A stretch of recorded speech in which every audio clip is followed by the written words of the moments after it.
Vamos então ver como é que se movimentam as peças de xadrez. Comecemos pela torre, que é a peça mais simples. Tem aqui uma torre branca e tem aqui uma torre negra. As torres andam em linha reta, ou seja, esta torre pode movimentar-se nesta coluna ou nesta linha, para qualquer casa que queira. E esta torre pode movimentar-se nesta coluna e nesta linha. A seguir às torres temos os bispos.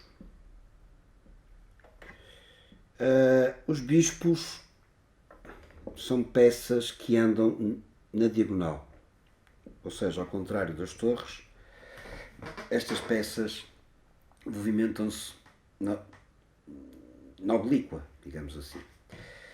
Há um bispo de casas brancas, há um bispo de casas negras. Vamos colocar aqui só para não criar confusão, mas não é possível. Aqui, pronto, só para não criar confusão, porque para já não quero falar da captura e, portanto, tenho que colocar este aqui. Portanto, este bispo pode movimentar-se em qualquer direção, na diagonal, e este bispo pode movimentar-se em qualquer direção, na diagonal. E a mesma coisa em relação a este, não é? Okay? E a mesma coisa em relação a este.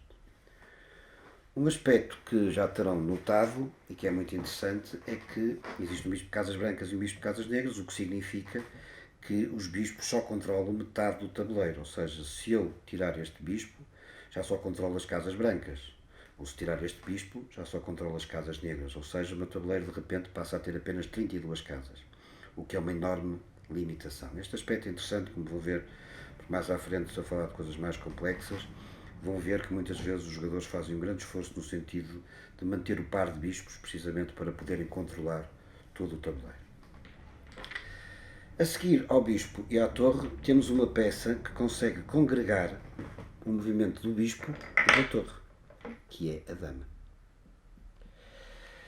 A dama tem esta particularidade extraordinária, que é, tanto pode andar em linhas, nas colunas e nas linhas, ou seja, no sentido reto, como pode andar na oblíqua, como aos bispos. Estão a ver? Por isso é que esta peça é tão poderosa e por isso é que esta peça é uma peça que nós devemos conservar e devemos usar sabiamente para dominarmos o jogo.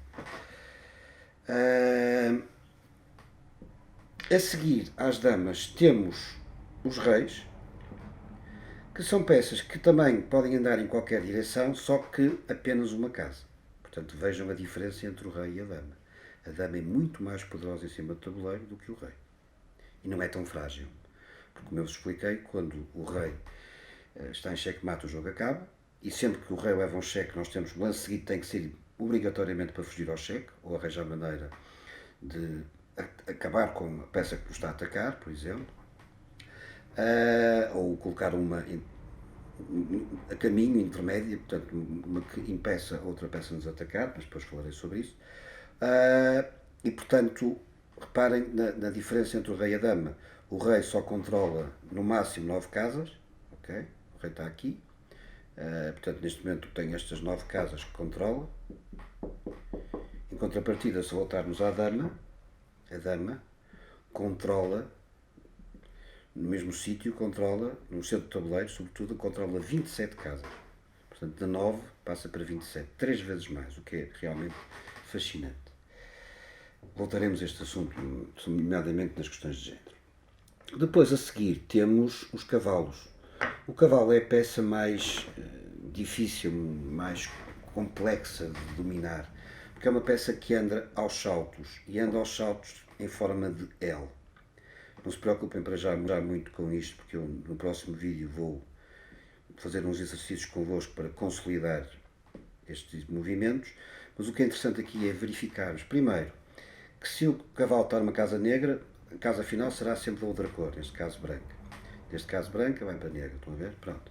E depois anda sempre movimenta sempre neste sentido do tal L, uma, duas para o lado. Uma, duas para o lado. E portanto faz sempre uma espécie de L's. Ok? Vamos ver? Adiante. Depois falaremos sobre isso. E um aspecto também importante que vou mostrar é que esta é a única peça que pode saltar por cima das outras. Okay? Mas quando falar da captura, depois vou falar sobre isso. E finalmente temos o peão branco e um peão negro, que são peças que só mandam uma casa uma casa de cada vez. À exceção do primeiro lance, em que se podem movimentar duas casas, mas também voltarei a falar sobre isto. E a captura, como verão, também é diferente, porque é uma peça, ou seja, é uma peça que,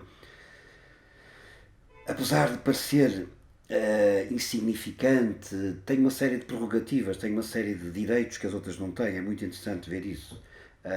Até porque é a única peça que, quando chega à oitava casa, pode-se transformar numa outra peça. Pode-se transformar quase sempre numa dama. Não tem que ser uma dama, pode-se transformar em qualquer peça, exceto num rei. Mas como eu dizia, esta peça anda para a frente e come para o lado. Mas já vou voltar a falar nisso quando falar da captura. Até já!